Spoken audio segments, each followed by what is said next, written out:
Happy Friday. Today on the podcast, there is so much breaking news in AI that I'm actually going to bring you 4 different news stories. We're going to talk about Baidu, IBM, Salesforce, a tiny island in the Caribbean that is killing it because of AI, and we're going to finish it off by talking about some new changes that X is making. But before we get into all of these amazing stories that I'm going to try to speed run for you today to keep you up to date so you can get out of the office and live your weekend, I want to tell you about some embarrassing statistics. I brought this up before. I got to tell you again.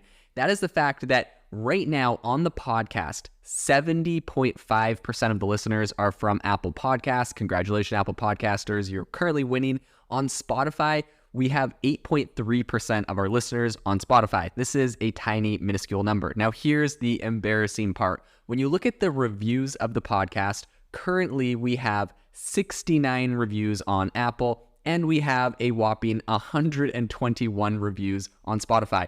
I don't know what's wrong with you people over on Spotify. You guys are raving lunatics and obviously rate this show way too much. But over to Apple Music, if you are listening on the platform, which 70% of you are, you need to go make sure to drop a review to try to even these numbers out. This is embarrassing. We don't want these people over on Spotify making us Apple listeners look bad. All right, let's get on to the docket for today.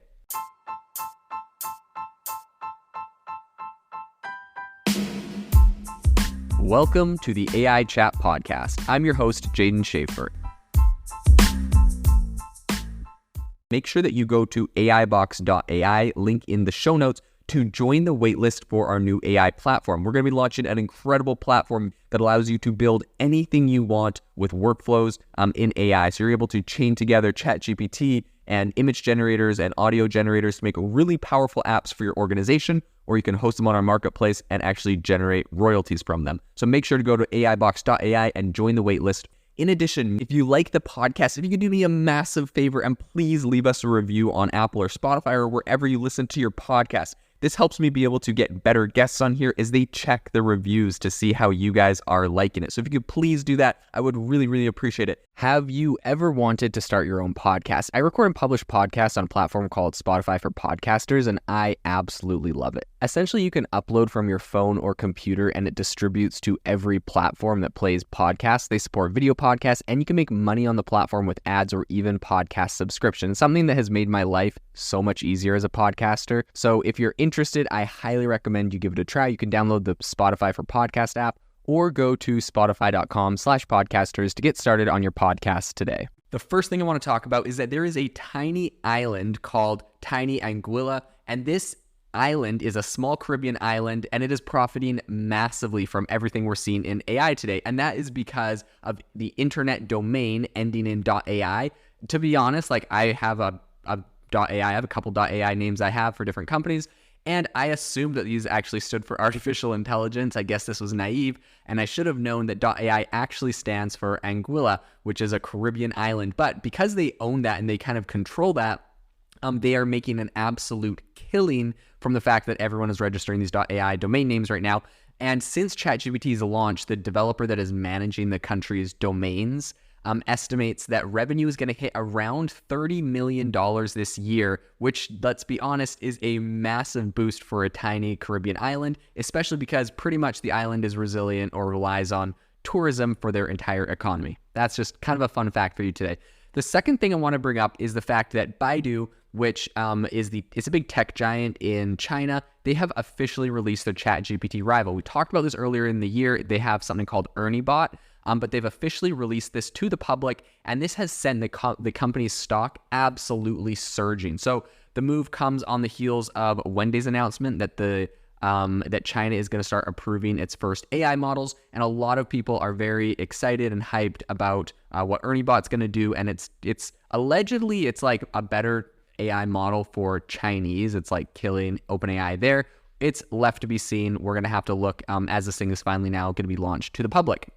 The third piece of news that I wanted to bring to you today is the fact that IBM and Salesforce have teamed up on AI. So they are joining forces to bring AI tools and consulting to their mutual customers. The companies announced on Thursday, IBM is going to provide consulting to help clients integrate and adopt the wealth of Salesforce AI technologies, including Sales GPT, Service GPT, Salesforce Einstein, Slack GPT and Marketing GPT. In case you didn't know, Salesforce owns Slack. So this is absolutely a big move. These are two very big companies, and seeing them join up, I think is a big play. Obviously, Salesforce has went pretty hard on developing a bunch of these models here. And these are all great tools. IBM, doing a lot of consulting, is going to start pushing that forward.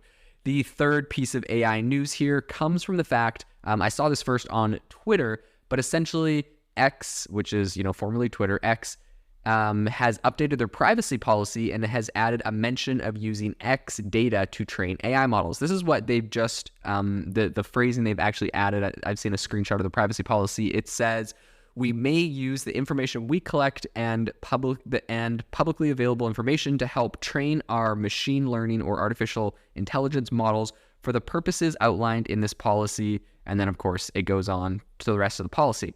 Now, what's interesting is very quickly after this was tweeted out, Elon Musk actually commented on the tweet and said, just public data, not DMs or anything private. So this is very interesting. This has obviously been confirmed. It's kind of interesting because, usually there's like a press room or whatever, a press team at a different company that you could like reach out for comment. But in this case, it's like you tweet about it. Elon Musk just immediately responds to all the news stories about his companies. It's kind of funny. And actually with Twitter, for a while, when you would send a press request to Twitter, they would just respond back with a poop emoji. They have now updated that. And I believe if you send a press request, it just says, we'll get back to you soon, which I don't think they will, but I'm assuming the new CEO thought that'd be a little bit more professional. In any case, the recent update in this policy, I think, really kind of indicates a shift towards a more comprehensive data collection, including biometric data and users' employment and education background. So this was actually reported recently by Bloomberg, this kind of biometric data, employment, education background collection that they're doing. And I think this move may be more than just a standard policy update. Another section released the fact that they're going to be using this for the AI stuff, like I just mentioned. And I think that this observation was brought to light by a number of different people on AI, which I think is, X, which I think is always fun that people on the platform are discovering these things and sharing them. And I think that these latest findings have captured the attention on Y Combinator's discussion forum, Hacker News. If you don't know Hacker News, you definitely should be on there. It's Y Combinator's discussion forum, but they have all sorts of breaking, trending AI and tech news like every single day, and you kind of get people's opinions on it. It's really, really, it's a solid place for news. In any case, the revised policy change is explicitly mentioned in section 2.1. It's exactly what I read earlier. But I think the plot thickens a little bit when you start to consider the ambitions of X Corp's owner Elon Musk in the AI sector. So Musk has, of course, also owns another company, XAI, that he launched. We've covered this in the past. And a lot of people are theorizing that the data collected by X Corp could potentially serve as a valuable resource for XAI's machine learning endeavors. This, I don't think, is speculation or conspiracy theory or anything. I think this is just kind of like in XAI when they launched XAI. They did a bunch of like press releases and stuff and like spaces and everything. I think they explicitly said like, we're going to use the X Twitter data to help us with this. So it makes a lot of sense. They have one of the biggest data sets, biggest social media platforms. It's obviously lost a massive valuation. So this is a great way to recoup costs is by, tying this to an AI company. And this goes along with the fact that they actually banned or shut off the API access of OpenAI earlier this year from using Twitter data, because previously they kind of just had the fire hose for free. So they're, shut it off. They may charge for it in the future, or maybe they just want to use it to help train their own AI models. So Musk has earlier indicated that X is going to train its AI models using public tweets. He even criticized tech giants for using Twitter data for training and went as far as threatening Microsoft with a lawsuit over alleged illegal use of Twitter data. Additionally, Musk also filed legal actions against unidentified entities for data scraping. So this is likely aimed at collecting data for training advanced AI models. He didn't say like who these entities were, and I don't think he singled out Microsoft in this. A lot of people were speculating on which companies this might be, but apparently like massive amounts of people or massive amounts of data was getting scraped really rapidly from Twitter, and they had to take a bunch of steps. A bunch of things broke in the process where they were trying to shut it down pretty much. But I think this really goes to show the importance for a lot of these big platforms and companies in really protecting their data and keeping it, out of the hands of what is going to be their competitors now or future competitors in the future. So I think in alignment with a lot of these developments, the XAI homepage says that although it operates as a separate entity from X Corp, it aims to, quote, work closely with X or Twitter, Tesla, and other companies to make progress towards our mission. So Elon Musk obviously took X Corp's platform. He went on Twitter, X, whatever, to confirm these policy changes. And I think it's interesting, right? He said that he's only going to be using public data and not your direct messages or private user info for the actual data training. So that is good. I'm sure a lot of people will criticize it. I'm sure that it's going to also be beneficial to his companies. So it's going to be interesting to see what continues happening with this story. This episode is brought to you by Shopify.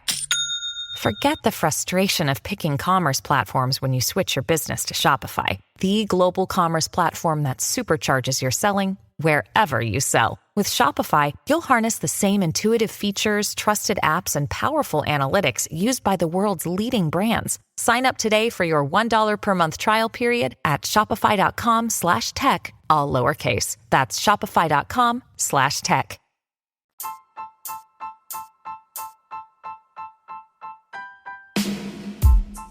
Thank you for listening to the AI Chat Podcast. If you enjoyed the podcast, I'd appreciate it if you rate me wherever you listen to podcasts. And if you're looking for an innovative group of AI enthusiasts, make sure you check out our Discord channel and also our Facebook community. It's obviously a lot more interactive than a podcast where we can actually share software tools, prompts that we're using in everyday AI. I'll leave a link for those in the description below.